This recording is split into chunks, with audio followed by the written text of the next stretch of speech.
नित्य श्रीकृष्ण परिवर्तित परमानंद पाठाय प्रेमवत्सक्षराय ते सर्वदा सर्वसेव्याय श्रीकृष्णाय नमोस्तुते। मदेकबन्धो मत्सङ्गीं मद्गुरो मन्महादनामन्यस्तारक मद्भाग्य मदानन्द नमोस्तुते। साधु साधु दादाय नदी चोतचाकरा आमोक्षकरा शृण्वा प्रेम्णा उत्कण्ठयो स्फुराः। ओम नमो भगवते वासुदेवाय। ओम नमो भगवते वासुदेवाय। ओम नमो भगवते वासुदेवाय। ओम नमो भगवते वासुदेवाय। ओम नमो भगवते वासुदेवाय। ओम नमो भगवते वासुदेवाय। जय जय श्री चैतन्य जय नित्यानंद। जय अद्वैत चंद्र जय गौर भक्त वृंद। जय अद्वैत चंद्र जय गौर भक्त वृंद। मैं श्लोक करके जैसे निरंतर सुनो अद्वैतम अद्वैतम हरिणा अद्वैता आचार्यम भक्ति संसना भक्तावतारम ईशं तम अद्वैत आचार्यम् आश्रये। अद्वैतं हरिणाद्वैता आचार्यं भक्ति संसना भक्तावतारम् ईशं तम् अद्वैताचार्यमाश्रये। अद्वैतं हरिणाद्वैता आचार्यं भक्ति संसना भक्तावतारमीशं तम् अद्वैताचार्यमाश्रये। अद्वैतं हरिणाद्वैता आचार्यं भक्ति संसना भक्तावतारमीशं तम् अद्वैताचार्यमाश्रये।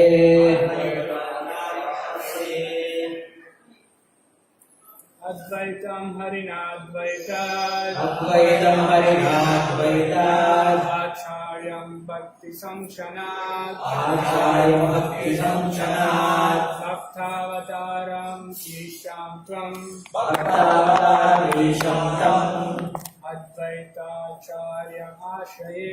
अद्वैताचार्यमाश्रये। Because he is not different from Hari, the Supreme Lord, he is called Advaita. And because he propagates the cult of devotion, he is called Acharya. He is the Lord and the incarnation of Lord's devotee. Therefore, I take shelter of him. नमो विष्णुपादाय कृष्ण प्रेष्ठाय मुद्रेश्वते भक्तिविकास स्वामी नामे। नमो विष्णुपादाय कृष्ण प्रेष्ठाय मुद्रेश्वते भक्तिवेदांत स्वामी नामे। नमस्ते सारस्वती देवे गौरवाणी प्रचारिणे निर्विशेष शून्यवादी पाश्चात्य देशकारिणे।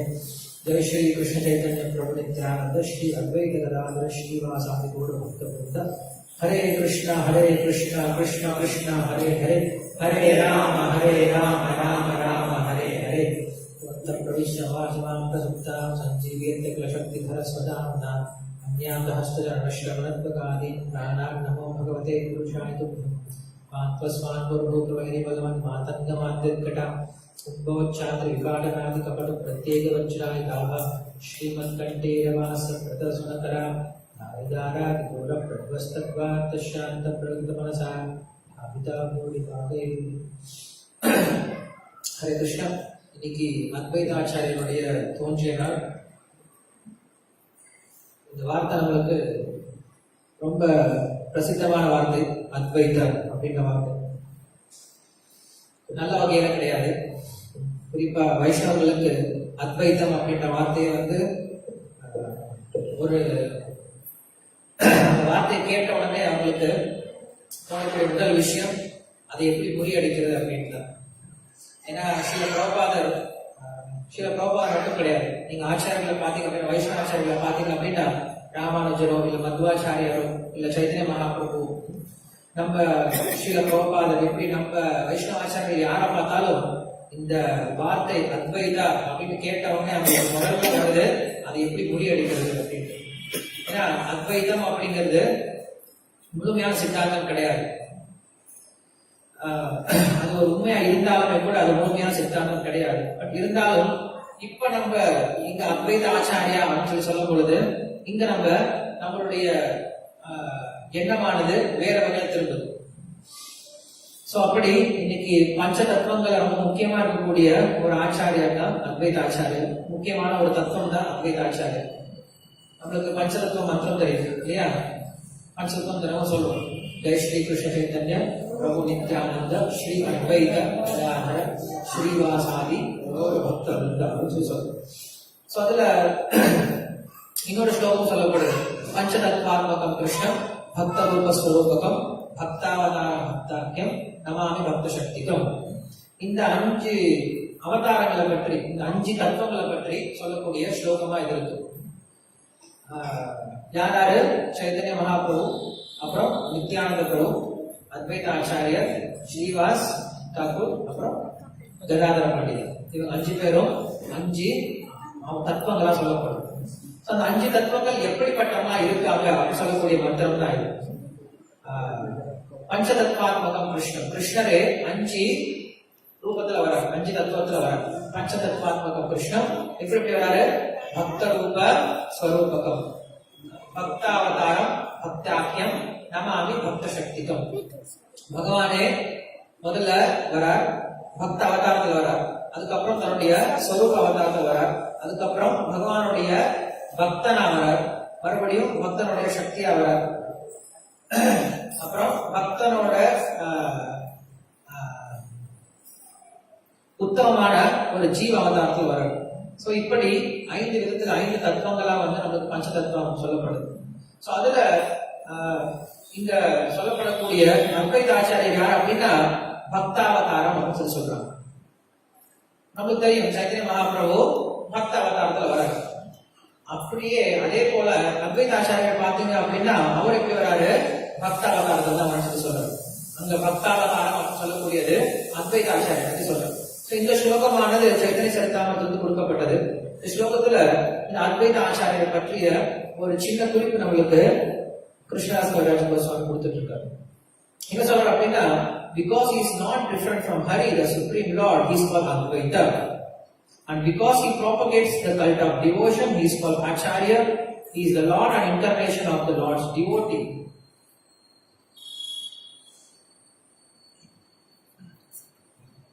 Therefore, I take shelter of him.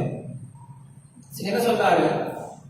இந்த அத்வைத ஆச்சாரியர் அப்படின்றவர் ஹரியில இருந்து வித்தியாசப்பட்டவர் கிடையாது. அதனால அவருக்கு அத்வைத அப்படின்ற பேர். அதே போல அவர் என்ன பண்றாரு அப்படின்னா, பக்தி விஷயத்தை சொல்லி கொடுக்கறதுனால அவருக்கு ஆச்சாரியர் அப்படின்ற பேரை கொடுக்கப்பட்டது. சோ அதனால அவருக்கு அத்வைத ஆச்சாரியர். He is the Lord, அவர் தான் பகவான், and the incarnation of the Lord's devotee. பகவானுடைய பக்தனுடைய அவதாரமா இருக்காரு. பகவானுடைய பக்தனுடைய அவதாரம், அதான் பக்த அவதாரம் அப்படின்னு சொல்றோம். யாருடைய அவதாரம் அப்படின்னு சொல்லி பாத்தீங்கன்னா பகவான் சங்கர்ஷனர். அத்வைத ஆச்சாரியர் பத்தி பேசப்படுறது, அத்வைத ஆச்சாரியர் 2 விதமா சொல்லப்படுறாரு. ஒண்ணு நேரடியா மகாவிஷ்ணுடைய அவதாரம் அப்படின்னு சொல்லப்படுறார். அதே சமயத்துல சங்கர்ஷனுடைய அவதாரம் அப்படின்னு சொல்லப்படுறாரு. இதுதான் நம்மளுக்கு கிருஷ்ணதாஸ் கவிராஜ கோஸ்வாமி சைத்தன்ய சரிதாமிரத்தில் சொல்றாரு. சோ அப்படிப்பட்ட அத்வைத ஆச்சாரியர்கிட்ட நான் என்னுடைய தஞ்சத்தை போகிறேன் அப்படின்னு சொல்றேன். சோ இந்த போட்டோ பார்த்தோன்னே நம்மளுக்கு ஒரு விஷயம் கேள்வி வரலாம். பொதுவா நம்ம சொல்லுவோம் பகவானுக்கு வயசாக போறது கிடையாது, எப்பயுமே எப்படி இருக்காரு? இளமையா இருக்காரு. ஆனா இங்க பார்த்தோம் அவர் எப்படி இருக்காரு? தாடிலாம் வச்சுட்டு இருக்காரு. சோ பகவானுக்கு வயசாகுமா? பகவானுக்கு வயசாகிறதுக்கு வாய்ப்பு இருக்காது. பகவானுக்கு தாடிலாம் வருமா அப்படின்னு சொல்லி நிறைய பேருக்கு இந்த ஒரு சந்தேகம் எப்படி மனசுல எழுதிட்டு இருக்கு. யோசிக்கிறவங்களுக்கு யோசிக்கலாம் ஒரு பெரிய விஷயம் தெரியாது. பொதுவா அத்வைத ஆச்சாரியரை பத்தியே யாரும் பெருசா யோசிக்க போறது கிடையாது. பகவானை பத்தி யாரும் யோசிக்கிறது கிடையாது. அத்வைத ஆச்சாரிய பத்தி யாரும் யோசிக்க போறாங்க. சோ சைத்தன்ய சரிதாமிரத்துல பாத்தீங்க அப்படின்னா நிறைய பக்தர்களை பத்தி விஸ்தாரமா விளக்கம் கொடுக்கப்பட்டிருக்கு. ஒரு சில பக்தர்களை பத்தி வெறும் பேரு மட்டும்தான் கொடுத்திருப்பாங்க. சோ அப்படிப்பட்ட பக்தர்களை பாத்தீங்க அப்படின்னா உதாரணத்துக்கு அச்சுதானந்தா அப்படின்னு ஒரு பேர் இருக்கு. அச்சுதானந்தா யார் அப்படின்னா அத்வைத ஆச்சாரியருடைய முதல் பையன். அவர் பேர் அச்சுதானந்தர். அவர் ஒரே ஒரு இடத்துல மட்டும்தான் அவரோட பேர் கொடுக்கப்பட்டிருக்கு. ஆனா அந்த ஒரே ஒரு இடத்துல அவர் பேர் கொடுக்கப்பட்டதுனால அவருடைய புகழ் அவ்வளவுதான் இருக்கு அப்படின்னு சொல்லி பார்த்தா கிடையாது. அவருடைய புகழ் எவ்வளவோ இருக்கு. ஆனா கிருஷ்ணா சவராஜ கோஸ்வாமி எல்லாத்தையும் விளக்க முடியாது, எல்லாத்தையும் விளக்கவும் கிடையாது. ஆனா வேற ஒரு சில கிரந்தங்களை பார்த்தோம் அப்படின்னா அவரை பற்றிய விளக்கங்கள் நம்ம தெரிஞ்சுக்க முயற்சி பார்க்கணும். உதாரணத்துக்கு நேற்று நம்ம பார்த்துட்டு இருந்தோம் ரங்கநாதாஸ் கோஸ்வாமி. அப்படி பார்த்தோம் அப்படியே ரங்கநாதாஸ் கோஸ்வாமி பற்றிய விளக்கம் சைத்தன்ய சரிதாமிரத்துல விஸ்தாரமா கொடுக்கப்பட்டிருக்கு, நிறைய கொடுக்கப்பட்டிருக்கு அவரை பற்றிய விளக்கங்கள். இதே கோபால பட்ட கோஸ்வாமி பத்தி ஏதாவது விளக்கம் இருக்கு அப்படின்னா கிடையாது, ரொம்ப கம்மியா தான் இருக்கு. ஏன் அப்படி இருக்கு அப்படின்னா ஏன்னா அவரே சொல்லியிருக்காரு. கோபால பட்ட கோஸ்வாமியே கிருஷ்ணா சவராஜ கோஸ்வாமி சொல்றாரு, தயவு செஞ்சு உங்களுடைய புஸ்தகத்துல என்னை பத்தி எழுதாதீங்க. ஏன்னா என்னை பத்தி எழுதி உங்களுடைய புஸ்தகத்தை என்ன பண்ணாதீங்க, பேரை வீணடிக்காதீங்க. அதுக்கு பதில் என்ன பண்ணுங்க, சைத்தன்ய மகாபிரபு பத்தி அதிகம் கொடுங்க அப்படின்னு சொல்லி சொல்றாரு. அப்படி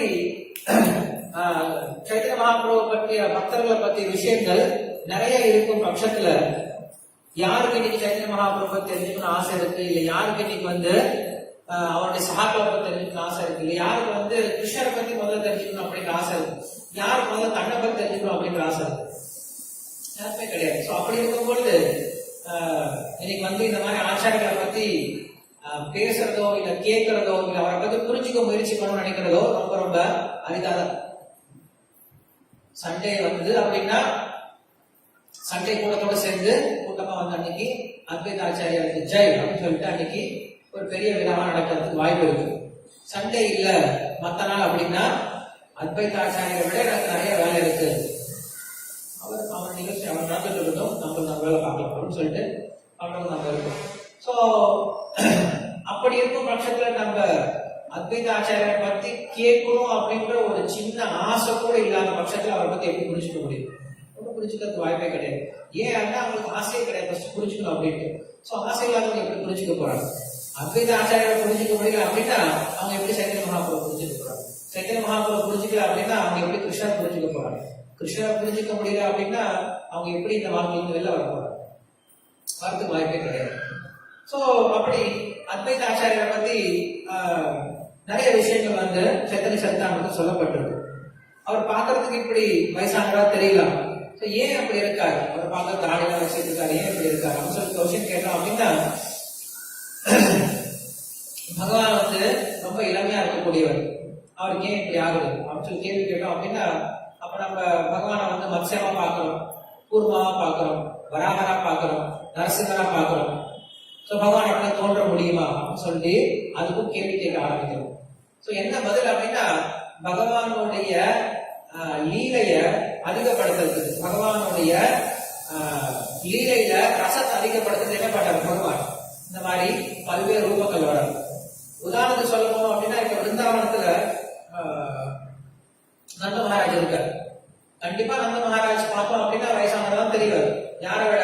கிருஷ்ணன் வயசானதான் தெரிவார்.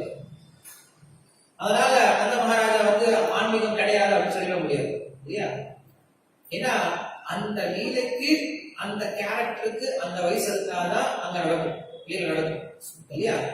இப்ப வாத்சல்ய நடக்கணும் அப்படின்னா வாத்சல்யில யார் காட்ட முடியும்? வயசானவங்க, சின்ன குழந்தைகளை, பெற்றோர்களுடைய வயசு இருந்தோ காட்ட முடியும். அப்பதான் அந்த வாத்சல்ய லீலையானது சரியா நடக்கும். இல்ல ரெண்டு பேரும் ஒரே வயசுல இருக்காங்க, கிருஷ்ணன் ஒரே வயசுல இருக்காங்க, அவங்க அப்பாவும் ஒரே வயசுல இருக்காங்க அப்படின்னா அங்க வாத்சல்ய லீலை நடக்காது. பெற்றோர் அப்படின்ற அந்த அன்பு பரிமாற்றம் நடக்காது. சோ அந்த பக்தனுக்கும் பகவானுக்கும் நடுவில் இருக்கக்கூடிய அந்த அன்பு பரிமாற்றத்தை அதிகப்படுத்துறதுக்காக இந்த மாதிரி பல்வேறு ரூபங்கள் அவங்க எடுத்தாலுமே கூட அவங்க எப்படிப்பட்டவங்க தான்? திவ்யமானவங்க தான். அவங்க வயசானவங்க கிடையாது. இந்த உலகத்துல அத்வைத ஆச்சாரியர் 125 வருஷம் வாழ்ந்தார் அப்படின்றவங்களுக்கு ஒரு சில குறிப்புகள் சொல்லுது. சோ அப்படி அத்வைத ஆச்சாரியரை பத்தி நம்ம கொஞ்சம் பார்க்க முயற்சி பண்ணலாம். நீங்க பாத்தீங்க அப்படின்னா அத்வைத ஆச்சாரியாரும் சரி, அத்வைத பிரபு அப்படின்னு சொல்லி சொல்லுவாங்க. நம்மளுக்கு சைத்தன்ய சரிதாமிரத்துல வந்து 2 வகையான பிரபுக்கள் சொல்லப்படுது. ஒண்ணு மகாபிரபு, அவர் வந்து சைத்தன்ய மகாபிரபு. 2வது பிரபு, அது 2 வகை, 2 பேர் இருக்காங்க. யாரு? நித்யானந்த பிரபு, அத்வைத பிரபு, 2 பேர் இருக்காங்க. சரி, இவங்க 3 பேரை பார்த்தாலுமே 3 பேர் எப்படிப்பட்டவங்க தான்? விஷ்ணு தத்துவம் தான். 3 பேருமே ஸ்வயம் பகவான் தான். அப்படி இருக்கும் பட்சத்திலையும் இவங்க 3 பேர் என்ன பண்ணலையா? தன்னைத்தானே பகவான் அப்படின்னு சொல்லி வெளிப்படுத்து. தன்னை என்ன சொல்லிட்டாங்க? பகவானுடைய பக்தன் அப்படின்னு சொல்லிட்டாங்க. இன்னும் ஒரு சிலர் அந்த பக்தனுக்கு பக்தன் அப்படின்னு சொல்லிட்டாங்க. இப்ப நித்யானந்த பிரபு, அத்வைத பிரபு என்ன பண்ணல? அவங்க கூட என்ன பண்ணல? நான் பகவானுடைய பக்தன் சொல்லு. அவங்க என்ன பண்ணிட்டாங்க? நான் பக்தனுடைய பக்தன் அப்படின்னு சொல்லிட்டாங்க. நீங்க வந்து நம்மளுக்கு அந்த சைத்தன்ய சரிதாமிரத்துல பிரபுபா சொல்றாரு, ஏன் அப்படி சொல்லிக்கிட்டாங்க அப்படின்னு சொல்றாரு. Although Shri Advaita Prabhu is an incarnation of Vishnu for the welfare of the conditioned souls, he manifested himself as a servant of the Supreme Personality of Godhead, and throughout all his activities, he showed himself to be an eternal servitor. Lord Chaitanya and Lord Nityananda also manifested as in principle. Although they also belong to the same category of Vishnu, if Lord Chaitanya and Lord Nityananda and Advaita Prabhu has exhibited their all-powerful Vishnu potencies within this material world, people who have become greater impersonalists, monists, and self-worshippers than they had already become under the spell of this age. Therefore, the personality of Godhead and his different incarnations and forms played the parts of devotees to instruct the conditioned souls how to approach the transcendental stage of devotion service. என்ன சொல்றாரு? இந்த கலியுக தாக்கத்துல மக்கள் என்ன ஆக ஆரம்பிச்சுவாங்க அப்படின்னா, தங்களை தாங்களே பகவான் பிரகடனப்படுத்த ஆரம்பிச்சுவாங்க. கொஞ்சம் இடம் கொடுத்தோம் அப்படின்னா அவங்களே தாங்களே பகவான் பிரகடனப்படுத்த ஆரம்பிச்சுவாங்க. அதனால என்ன பண்றாங்க? அவங்க ரொம்ப கவனமா தன்னை பகவானுடைய பக்தனா காட்டினாங்களே தவிர தன்னை பகவானை இன்னைக்கு காட்டுறது கிடையாது. சில பிரபுபாதர் இதை வந்து ரொம்ப ரொம்ப குறிப்பா இருந்தார். சில பிரபுபாதர் பிரச்சாரம் பண்ணிட்டு இருக்கும் போது ரொம்ப தெளிவா சொல்லிட்டு இருந்தார், நான் பகவானுடைய சேவகன், நீங்களும் பகவானுடைய சேவகர்கள் தான், நம்ம எல்லாரும் கிருஷ்ணனுக்கு சேவை பண்ணும் அப்படின்னு சொல்லிட்டு அந்த விஷயத்த ரொம்ப அழுத்தம் திருத்தமா சொல்லி கொடுத்தார். இது வேற எந்த அன்னைக்கு இருந்த எந்த குருவும் சொல்லி கொடுக்கல. அன்னைக்கு இருந்த எல்லா குருக்களும் என்ன சொல்லி கொடுத்தாங்க? நான் தான் கடவுள், நான் பகவானுடைய அவதாரம் அப்படின்ற விஷயத்த சொல்லி கொடுத்தாங்களே தவிர நம்ம எல்லாரும் பகவானுடைய சேவல் அப்படின்ற விஷயத்தை யாரும் சொல்லிக் கொடுக்கல. இதுதான் பிரபுபாதருக்கும் மற்ற இருக்கக்கூடிய கோடி குருக்களுக்கும் இருக்கக்கூடிய வித்தியாசம். அதனாலதான் இன்னைக்கு சில பிரபுபாதருக்கு அவ்வளவு பின்பற்றக்கூடிய நபர்கள் கிடைச்சாங்க, ரொம்ப உண்மையான நபர்கள் கிடைச்சாங்க. ஏதோ பொய் அளவுல பின்பற்றக்கூடிய நபர்கள் கிடைக்கும், உண்மையான பக்தர்கள் கிடைச்சாங்க. சோ அப்படி ஒரு முறை வந்து அங்க இருக்கக்கூடிய பக்தர்களே ஒரு சிலர் என்ன பண்ண ஆரம்பிச்சிட்டாங்க? தப்பா பிரச்சாரம் பண்ண ஆரம்பிச்சிட்டாங்க. சில பிரபுபாதர் வந்து பகவானுடைய அவதாரம் கிருஷ்ணர் தான், சாட்சாத் கிருஷ்ணர் தான், சாட்சாத் சைத்தன்ய மகாபிரபு தான், இல்ல நித்யானந்த பிரபு தான் அப்படின்னு சொல்லிட்டு பிரச்சாரம் பண்ண ஆரம்பிச்சாங்க. சில பிரபுபாதர் அவங்களை கூப்பிட்டு, நீங்க தயவு செஞ்சு இயக்கத்துக்கு வெளியில போயிருங்க அப்படின்னு சொல்லிட்டாங்க. அவங்க வந்து உடனே உள்ள வச்சுக்கல, நீங்க வெளியே போயிருங்க அப்படின்னு சொல்லிட்டாங்க. ஏன்னா இந்த மாதிரி ஒரு தப்பான பிரச்சாரம் பண்ண ஆரம்பிச்சாங்க அப்படின்னா அது அப்படியே இருந்து போயிடும், அது மறுபடியும் இங்க வாழதான் செய்யும். ஆனா என்ன பண்றாரு அவர்? இந்த மாதிரி தப்பான பிரச்சாரத்துக்கு இடம் கிடையாதுன்னு சொல்லிட்டு அவங்கள வெளியில அனுப்பிச்சிட்டாரு. சோ இது ரொம்ப ரொம்ப குறிப்பா இருந்தாங்க, எப்படி ஒருத்தர் நடந்துக்கணும் அப்படின்ட்டு. நமக்கு மேல கண்டிப்பா ஒருத்தர் இருக்காரு. நம்மளே எப்ப நம்ம ஈஸ்வர பாவத்தை எடுத்துக்கிறோமோ, நான் தான் கட்டுப்பாட்டாளர் அப்படின்ற அந்த விஷயத்தை எடுத்துக்கிறோமோ, அப்ப நம்ம யார் பேச்சு கேட்க போறது கிடையாது. இன்னைக்கு நிறைய கோயில்கள்ல அப்படிதான் ஆயிட்டு இருக்கு. என்ன ஆயிடுது? நிறைய பேர் வந்து கோயிலுடைய தலைவர்கள் ஆகிட்டு அவங்களே தலைவர்கள் ஆயிடுறாங்க எல்லாருக்குமே. அதுக்கப்புறம் குருவை ஏற்றுக்கிறது கிடையாது, குரு சொல்ற விஷயத்தை யாரும் கடைபிடிக்கிறது கிடையாது. சோ அப்ப குரு ஒரு விஷயம் சொல்றாரு அப்படின்னா அவங்களுக்கு என்ன ஆகுது? கோபம் வந்து குருவையே உதாசீனப்படுத்துறாங்க. சோ இப்படி நிறைய பக்தர்கள் ஆனா நம்ம பாக்குறோம். நிறைய கோயில்கள்ல வந்து அப்படி குருவை ரிஜெக்ட் பண்றதை பாக்குறோம். என்ன பிரச்சனை அப்படின்னா அந்த ஈஸ்வர பாவம் தான். சோ அதை வந்து பகவானே என்ன பண்றாரு? கண்டிக்கிறார். நம்ம எல்லாரும் தாசிய பாவத்துக்கு வரணும், தாச பாவத்துக்கு வரணுமே தவிர ஈஸ்வர பாவத்துக்கு வரக்கூடாது. ஈஸ்வர பாவம் ஆனது அசுரர்களுக்கு உண்டானது. ஏன்னா ஈஸ்வரன் அந்த அசுரன் நினைப்பான், நான் தான் கட்டுப்பாட்டாளர், நான் தான் எல்லாத்தையும் கட்டுப்படுத்துறேன் அப்படின்னு சொல்லி நினைப்போம். சோ பக்தர் அப்படி இருக்கக்கூடாது. அப்படின்றதுனால இங்க வந்து அத்வைத ஆச்சாரியர் என்ன பண்றாரு? அந்த பக்த பாவத்துல கொண்டு வந்து காட்டுறார் அப்படின்னு சொல்லி சொல்றாரு. Although Sri Advaita Prabhu belongs to the Vishnu category, he displays servitorship to Lord Chaitanya Mahaprabhu as one of his associates. When Lord Vishnu appears as servitor, he is called as incarnation of God of Lord Krishna. So இந்த இடத்துல மறுபடியும் அதே விஷயம் தான் சொல்றாரு. இவர் வந்து சாட்சாத் விஷ்ணுவோட அவதாரமாக இருந்தாலுமே கூட என்ன பண்றாரு, தன்னை பகவானுடைய பக்தனுக்கு ஒரு பக்தனா காட்டுகிறார், தாசனா தான் காட்டுகிறாரு தவிர என்ன காட்டுகிறார், தன்னை பகவானா காட்டுகிறார். இதுதான் ஒவ்வொரு சிஷ்யனும் செய்ய வேண்டியது. ஒவ்வொரு சிஷ்யனும் தன்னுடைய குருவுக்கு முன்னாடி எப்படி இருக்கணும் அப்படின்னு சொல்லி காட்டுறாரு. ஒவ்வொரு சிஷ்யனும் தன்னுடைய குருவுக்கு முன்னாடி அவன் எவ்வளவுதான் படிச்ச அறிஞனா இருந்தாலும் தன்னுடைய குருவுக்கு முன்னாடி போகும்போது அவன் எப்படிதான் இருக்கணும், தன்னை தானே ஒரு முட்டாளா தான் காட்டுகிறார். இதுதான் சைத்தன்ய மகாபிரபு நமக்கு காட்டார். அவர் ஈஸ்வரபுரிய போய் சந்திக்கும் பொழுது அப்பயே அவர் நிமாய் பண்டிதர் அழைக்கப்பட்டார். அவருக்கு தெரியாத சாஸ்திரம் கிடையாது. பட் இருந்தா அவர் என்ன பண்ணார், அங்க போயிட்டு நான் முட்டாள், எனக்கு எது சரி எது தப்புன்னு தெரியாது, எனக்கு தயவு செஞ்சு சொல்லிக் கொடுங்க, நான் என்ன பண்ணணும் வாழ்க்கை அப்படின்னு சொல்லி கேட்கிறார். இதுதான் சனாதன கோஸ்வாமி கேட்கிறார். முதல் சைத்தன்ய மகாபிரபு பார்க்கும் பொழுது அவருக்கு கேட்கிறார், கேயாமி கேனா மோரோ ஜாபத் தாபத்ரயம் அப்படின்னு சொல்லி கேட்கிறார். நான் யாரு, எனக்கு ஏன் இந்த கஷ்டம் வருது, இந்த உலகத்துல எனக்கு ஏன் இந்த மூன்று விதமான துன்பங்கள் வருது, எனக்கு அதுக்கான தீர்வு தெரிய மாட்டேங்குது. நிறைய பேர் சொல்றாங்க நான் ரொம்ப படிச்சவன் அப்படின்ட்டு, எனக்கு ஒண்ணும் தெரியல அப்படின்னா தயவு செஞ்சு இதுக்கான பதில் சொல்லி கொடுங்க அப்படின்னு சொல்லி கேட்கிறாரு. சோ இப்படி வந்து ஒரு குரு அணுகும் பொழுது இல்ல ஒரு உயர்ந்த பக்தர் அணுகும் போது எந்த மனநலங்கள் இருக்கணும் அப்படின்ற விஷயத்த காட்டுறாங்க. ஒவ்வொரு முறை பாகவத வர்க்கத்துக்கு போகும் பொழுதும் எப்படிப்பட்ட மனநிலை போகணும் அப்படின்னா அவருக்கு என்ன தெரியும் நான் கேட்க போறேன் அப்படின்னு சொல்லி போறதை விட இன்னைக்கு நான் அவர்கிட்ட என்ன தெரிஞ்சுக்க போறேன் அப்படின்னு சொல்லி கேட்டோம் அப்படின்னா நிறைய விஷயத்த புரிஞ்சுக்கலாம். ஆனா எனக்கு எல்லாமே தெரியும், சும்மா அவர் என்னதான் சொல்றாரு பார்க்கலாமே, போய் கேட்க போலாமே அப்படின்னு சொல்லி போனோம் அப்படின்னா அது நம்மளுடைய அகங்காரம் தான் காட்டுது, நம்ம ஒண்ணுமே புரிஞ்சுக்க முடியாது. சோ இங்க இப்படி அத்வைத ஆச்சாரியர் வந்து தான் வயதில் முதிர்ந்தவராக இருந்தாலுமே கூட எப்படிதான் இருந்தாரா, சைத்தன்ய மகாபிரபுடைய ஒரு பக்தரா தான் இருந்தார். அவர் சின்ன வயசுல தெரியும். அத்வைத ஆச்சாரியர் வந்து சைத்தன்ய மகாபிரபு நிமாய் பண்டிதரா இருக்கும் பொழுது அவர் யோசிச்சுட்டே இருந்தார், இவர் எப்படி பக்தரா மாத்துறது அப்படின்னு யோசிச்சுட்டே இருந்தார். அப்ப வந்து அவருக்கு வந்து அசோசியேஷன் கிடையாது, ரொம்ப தூரத்திலே வச்சு பார்த்துட்டு இருந்தார். அவனுக்கு ஒரு நாள் வரும், அவர் வந்து மாடி வருவார், நிமாய் பண்டிதர் மாடி வரும்போது அவர் பேச போறான்னு சொல்லிட்டு அவ்வளவு நெருக்கமா இருக்க மாட்டார், ரொம்ப தூரத்திலே தான் இருப்பார். ஆனால் அவர் எப்படி நினைச்சிருக்காரு, இவர்தான் என்னுடைய பகவான், இவர்தான் என்னுடைய பிரபு அப்படிங்கிற விஷயம் அவருக்கு முன்னாடி தான் தெரியும். சோ அப்படி அத்வைத ஆச்சாரியர் இருந்தார். திங்கிங் ஸ்ரீ அத்வைத ஆச்சாரிய is a disciple of Sri Madhavendra Puri, Lord Chaitanya obeys him, respecting him as his spiritual master. ஆனா இங்க சைத்தன்ய மகாபிரபு அவர் இன்னொரு வைஷ்ணவ மரியாதை காட்டார். அவர் என்ன பண்றாரு, அத்வைத ஆச்சாரியார் யாரு, மாதவேந்திர புரியனுடைய சிஷ்யர். மாதவேந்திர புரிக்கு 2 சிஷ்யர்கள் இருந்தாங்க, ஒன்னு ஈஸ்வரபுரி, இன்னொன்னு அத்வைத ஆச்சாரியர். சோ ஈஸ்வரபுரியோட சிஷ்யர் தான் சைத்தன்ய மகாபிரபு. அப்படி மாதவேந்திர புரியனுடைய நேரடி சிஷ்யர் அத்வைத ஆச்சாரியா இருக்கிறதுனால சைத்தன்ய மகாபிரபு என்ன பண்ணுவார், தன்னுடைய குருவினுடைய காட்பதர், தன்னுடைய குருவுடைய சகோதரர் அப்படின்றதுனால அவருக்கும் தன்னுடைய குருவுக்கு எவ்வளவு மரியாதை கொடுப்பாரோ அதே மரியாதை வந்து அத்வைத ஆச்சாரியர் கொடுப்பார். ஏன்னா அவருடைய வயசுக்கும் அவருடைய பக்திக்கும் அவர் வந்து அவ்வளவு மரியாதை கொடுத்திருக்கார் சைத்தன்ய மகாபிரபு.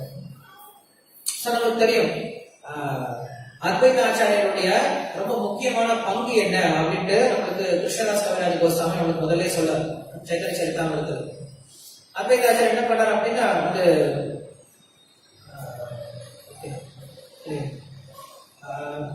அவர் அந்த நவதீபத்துல வந்து வாழ்ந்துட்டு இருக்கார். நவதீபத்துல சாந்திபூர் அப்படின்ற இடத்துல வாழ்ந்துட்டு இருக்கார். சோ அந்த இடத்துல வந்து அவர் பாக்குறார், அந்த சூழ்நிலையை பாக்குறார். நவதீபம் எப்படி இருந்துச்சு அப்படின்னா அந்த கட்டத்துல பண்டிதர்களுக்கான இடமா இருந்தது. அந்த இடத்துல என்ன பண்ணுவாங்க அப்படின்னா இந்தியா மொத்தம் எங்கெல்லாம் வந்து வேத விஷயங்கள் படிக்க நினைக்கிறாங்க அவங்க எல்லாம் நவதீபத்துக்கு தான் வருவாங்க. ஏன்னா அவ்வளவு பண்டிதர்கள் அங்க இருந்தாங்க, அவ்வளவு வேத ஞானம் அங்க கொட்டி கிடந்தது.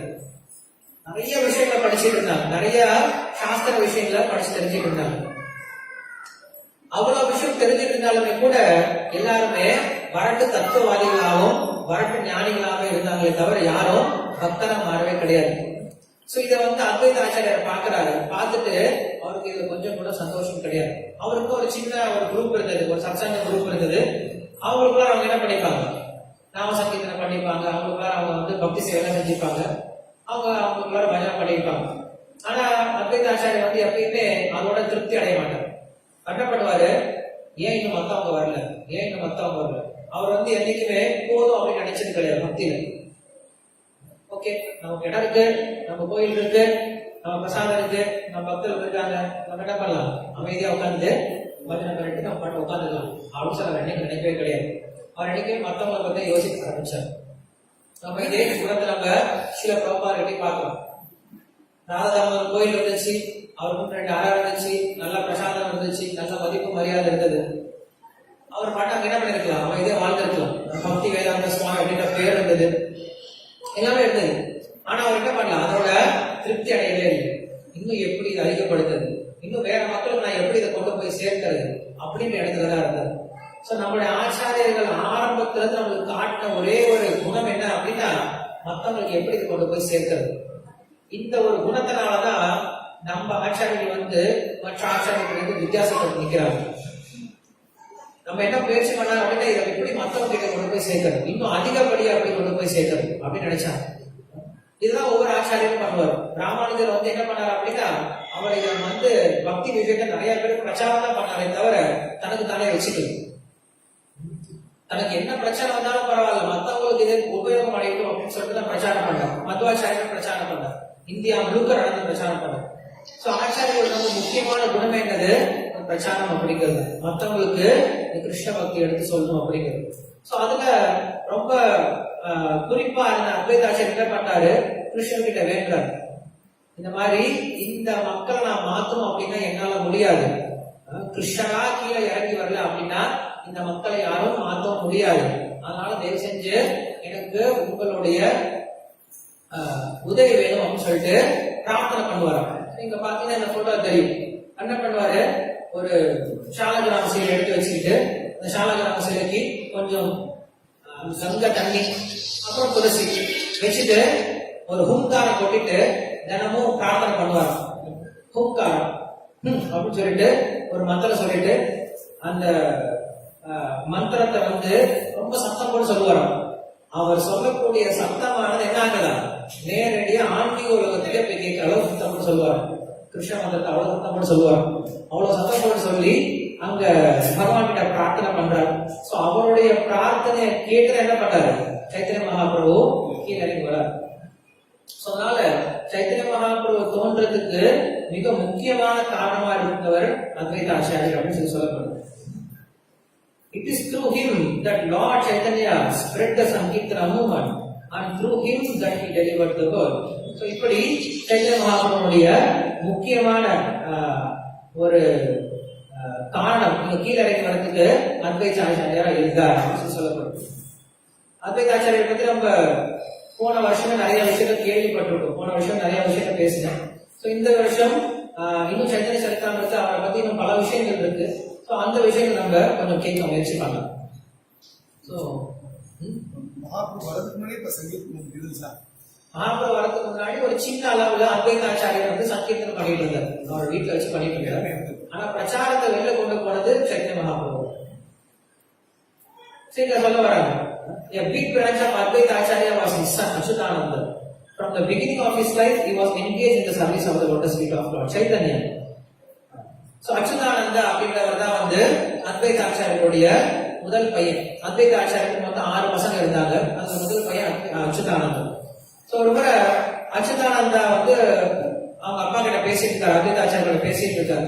பேசிட்டு இருக்கும்போது அத்வைத ஆச்சாரியர் சொல்றாரு, இந்த மாதிரி சைத்தன்ய மகாபிரபுடைய குரு யாரு, கேசவ பாரதி அப்படின்னு சொல்றாரு. கேசவ பாரதி யாரும் தெரியுமா?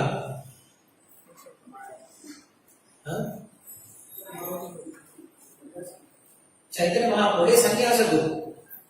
சைத்தன்ய மகாபிரபுக்கு சன்னியாசம் கொடுத்தது கேசவ பாரதி. அவருடைய தீட்சா குரு சொன்னாலே ஈஸ்வர குரு இல்லையா, ஈஸ்வர குரு. கேசவ பாரதி அப்படின்றவங்க சைத்தன்ய மகாபிரபுக்கு சன்னியாசம் கொடுக்குறாரு. சோ அந்த விஷயத்தை நினைச்சு என்ன பண்றாரு அத்வைத ஆச்சாரியர் அவங்க பையன் கிட்ட சொல்றாரு, அச்சுதானந்த கிட்ட சொல்றாரு, இந்த மாதிரி சைத்தன்ய மகாபிரபு குரு வந்து கேசவ பாரதி அப்படின்னு சொல்றாரு. அப்படி சொன்ன உடனே அவருக்கு வந்து கோவம் வந்துருச்சு. யாருக்கும் அவங்க பையனுக்கு வந்து கோவம் வந்துருச்சு. He told his father, your instruction that Keshav Bharati is a spiritual master of Chaitanya Mahaprabhu will spoil the entire country. நீங்க சொல்லிக் கொடுக்கக்கூடிய விஷயம் தப்பான விஷயம், இதனால ஊரே கெட்டு போயிடும். தப்பா பிரச்சாரம் பண்ணாதீங்க. Lord Chaitanya Mahaprabhu is a spiritual master of 14 worlds, but you say that someone else is his spiritual master. This is not supported by any devoted scripture. When Advaita Acharya heard this statement from his 5-year-old son Achyutananda, he felt great satisfaction because of his conclusive judgment. Okay. So இப்படி அந்த பையனுக்கு அப்ப வயசு வந்து 5 வயசா இருந்துச்சு. So 5 வயசு பையன் வந்து என்ன பண்றான், அவங்க அப்பாவே எடுத்து சொல்றான், நீங்க சொல்றது தப்பு. சைத்தன்ய மகாபிரபு தான் வந்து உலகத்திலே குருவா இருக்காரு, ஜெகத் குருவா இருக்காரு. நீங்க என்ன சொல்றீங்க, அவரு போய் யாருடைய சிஷ்யம் சொல்லி சொல்றீங்க, இப்படி தப்பா பிரச்சாரம் பண்ணாதீங்க அப்படின்னு சொல்றாரு. இந்த மாதிரி நிறைய பண்ணுவார் அத்வைத ஆச்சாரியர், தப்பான பிரச்சாரம் பண்ணுவார். ஒரு முறை இதே மாதிரி இன்னொரு முறை நடக்கும். அந்த கதை சொல்றேன், எப்படி நடக்கும். இது எல்லாமே லீலைக்காக பண்றாரு. தப்பா பிரச்சாரம் பண்றாரு அப்படின்னா அவர் வந்து சித்தாந்தம் தெரியாம கிடையாது, எதிர்த்து இருக்கிறத சரியா புரிஞ்சுக்கிட்டாங்க இல்லையான்னு சொல்லிட்டு ஒரு சில சமயம் தப்பா சொல்லுவார். நம்மளும் ஒரு சில சமயம் சொல்லுவோம் இல்லையா, தப்பா ஸ்லோகம் சொல்லிட்டு கரெக்டா சொல்லும் போது நம்ம சொல்லுவோம் இல்லையா, தெரியுமா இல்லையான்னு சொல்லி டெஸ்ட் பண்ணி தான் சொல்லுவோம் இல்லையா. அந்த மாதிரி என்ன பண்றாரு, இவரு டெஸ்ட் பண்ணி பாக்குறாரு. அதுக்கப்புறம் கிருஷ்ண மிஸ்ரா அப்படின்றவர் வந்து அவருடைய 2வது மகன். அவருடைய 3வது மகன் வந்து ஸ்ரீ கோபாலா அப்படின்னு சொல்லி சொல்றாங்க. சோ ஸ்ரீ கோபாலாவை பத்தி சைத்தன்ய சரிதாமிரத்தில் விளக்கம் கொடுக்கப்பட்டிருக்கு. இந்த கோபால் அப்படின்ற என்ன பண்றாரு அப்படின்னா, பகவான் வந்து குண்டிச்ச மார்ஜனம் பண்ணிட்டு இருக்காரு இந்த ஜெகநாத்புரியில். அந்த குண்டிச்ச மார்ஜனம் பண்ணிட்டு இருக்கும்போது அந்த கோபாலா அப்படின்ற பையனை கொண்டு வந்து அங்க கீர்த்தனை நடந்துட்டு இருக்கு. அந்த கோயிலாம் கழுவி முடிச்ச பின்னாடி கீர்த்தனை நடந்துட்டு இருக்கு. நம்ம எல்லாம் கோயில கிளீன் பண்ணி முடிச்சா என்ன பண்ணிடுவோம், போய் ரெஸ்ட் எடுத்துப்போம், டயர்டாகி போயிட்டோம் அப்படின்னு. ஆனா அவங்க என்ன பண்றாங்க, பக்தி சேவை முடிஞ்சிருச்சு அப்படின்னா கீர்த்தனை பண்ண ஆரம்பிச்சிட்டாங்க. சோ நம்மளுக்கு அவங்களுக்கு இருக்கக்கூடிய வித்தியாசம் அவ்வளவுதான். அவங்க பக்தி சேவை செஞ்சாங்க அப்படின்னா ஆனந்தம் அடைகிறாங்க, நம்ம பக்தி சேவை செஞ்சோம் அப்படின்னா டயர்டாகி போயிடும். காரணம் என்ன அப்படின்னா, நம்ம பக்தி சேவையா செய்யறது கிடையாது. ரொம்ப கஷ்டப்பட்டு உடல் உழைப்ப பண்ணிட்டு இருக்கோம். ஐயோ வந்துருச்சே, சேவை சொல்லிட்டாங்களே, ஐயோ சேவை பண்ணுமே, எனக்கு இது முடியாது அது முடியாதுன்னு சொல்லிட்டு நம்ம கஷ்டப்பட செஞ்சோம் அப்படின்னா அது பக்தி சேவை மாற போறது கிடையாது. நம்ம பண்றது வேற வேலையா தான் இருக்கும், அது நமக்கு கஷ்டம் தான் கொடுக்கும். உண்மையா பக்தி சேவைனா என்னது, பக்தி சேவைனா ஆத்மாவோட இயல்பான நிலை இல்லையா. ஆத்மாவோட இயல்பான நிலை என்னதான், பக்தி சேவை தான். ஜீவரே சொல்லும் போய் கிருஷ்ணர் நித்தியதாசன் சொல்லிட்டே இருக்கும். ஒரு ஆத்மாவோட இயற்கையான நிலை என்னது, கிருஷ்ணருக்கு சேவைப்பட்டே இருக்குது. பக்தி சேவை தான் நம்மளுக்கு சந்தோஷம் கொடுக்கும் சொல்லி சொல்றோம். ஆத்மாவுடைய உண்மையான நிலையில இருந்தாலும் சந்தோஷம் கொடுக்கும் நம்ம கேட்கிறோம். ஆனா நம்ம எப்பெல்லாம் பக்தி சேவை செய்யறோம் அப்ப நம்ம டயர்ட் தான் ஆகும். எப்பெல்லாம் ஹரே கிருஷ்ணா சொல்றோம் என்ன ஆகும், டயர்ட் தான் ஆகும்.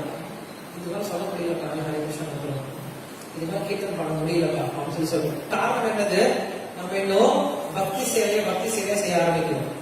என்னதான் பண்ணிட்டு இருக்கோம், அந்த பக்தி சேவை செய்யறதுனால பயிற்சி தான் பண்ணிட்டு இருக்கோம், தவிர பக்தி சேவையை செய்ய ஆரம்பிக்கணும். பக்தி சேவை எப்ப ஆரம்பிக்கும் அப்படின்னா, எப்போ ஒருத்தன் தன்னுடைய எல்லா விதமான பொய் அடையாளங்களை விட்டுட்டு தன்னுடைய உண்மையான அடையாளத்தை சேவை பண்ண ஆரம்பிக்கிறோம், அப்பதான் பக்தி சேவை ஆரம்பிக்கும். அப்படி இங்க வந்து அந்த கோபாலா அப்படிங்கிற பையனை பண்றான், எல்லாரோட சேர்ந்து கீர்த்தனத்துல குதிச்சுட்டு இருக்கான். சின்ன பையனா அப்படி அவன் குதிச்சு என்ன ஒரு கட்டத்துல டயர்ட் ஆகி கீழே விழுந்துட்டான். கீழே விழுந்து எல்லாருக்கும் ஒரே பயம் ஏற்படுச்சு. எல்லா பையன் மயங்கி விழுந்தானே அப்படின்னு சொல்லிட்டு பயம் ஏற்படுச்சு. அப்ப எல்லாரும் அவனுக்கு எழுப்பி பார்க்கறாங்க, எந்திரிக்கவே இல்லை. அத்வைத ஆச்சாரியர் என்ன பண்றாரு, எடுத்து வச்சுட்டு அவனுக்கு நரசிம்ம மந்திரம் எல்லாம் சொல்றாரு. அவன் சொல்லுவா இல்லையா, பக்தி வித்யாசார நரசிம்ம மந்திரம் நிறைய பேர் சொல்றோம். சோ அவன் வந்து எழுப்புறது நரசிம்ம மந்திரம் எல்லாம் சொல்றாங்க, எதுவும் எந்திரிக்கவே இல்லை. அதுக்கப்புறம் சைத்தன்ய மகாபிரபு வர்றாரு, என்ன பண்றாரு, அவனுடைய நெஞ்சில கை வச்சு ஒரு முறை சத்தம் போறாரு, மந்திரத்தை சொல்லி கோபால் எந்திரிச்சு மந்திரம் சொல்லிட்டு டான்ஸ் ஆட சொல்லி சொல்றாரு. உடனே எந்திரிச்சு என்ன பண்ணிட்டான், எந்திரிச்சு சத்தம் போட்டு டான்ஸ் ஆட ஆரம்பிச்சான். சோ இங்க அதான் சொல்லப்படுது. Now just hear about his characteristics, for they are all very wonderful. When Lord Chaitanya personally cleansed the Gundicha Mandira in Jagannath Puri, Gopala danced in front of the Lord with great love and happiness. While Lord Chaitanya Mahaprabhu and Advaita Prabhu chanted the Hare Krishna mantra and danced, There were various ecstatic symptoms in their bodies, and their minds were very pleased. While all of them danced, Gopala, dancing and dancing, fainted and fell to the ground unconscious. Advaita Acharya Prabhu became very unhappy. Taking his son on his lap, he began to chant the Narasimha mantra for his protection. Advaita Acharya chanted various mantras, but Gopala did not come to consciousness. Thus, all the Vaishnavas present cried in sorrow at this plight. Lord Chaitanya Mahaprabhu then put his hand on the chest of Gopala and told him, "My dear Gopala, get up and chant the holy name of the Lord." When he heard this sound and felt the touch of the Lord, Gopala immediately got up and all the Vaishnavas chanted the Hare Krishna mantra in jubilation. The other sons of Advaita Acharya were Sri Balarama, Swarupa and Jagadisha.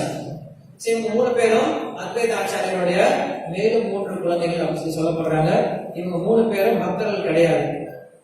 இவங்க 3 பேரும் மாயாவாதத்தையும் மற்ற அபசம்பிரதாயத்தையும் எடுத்துக்கிட்டதுனால கிருஷ்ணதாஸ் கவிராஜ கோஸ்வாமி அவரை பத்தி விளக்கவே கிடையாது.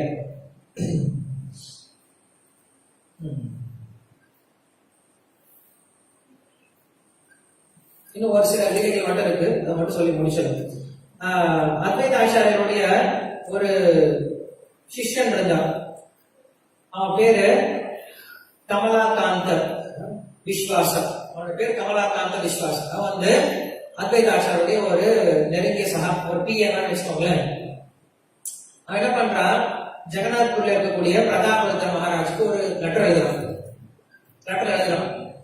மகாராஜா, அத்வைத ஆச்சாரியர் சாதாரண ஆத்ம நமஸ்காரிங்க, அவர் சாக்ஷாத் பகவான், சாக்ஷாத் நாராயணனே தான், நீங்க தெரிஞ்சுக்கோங்க.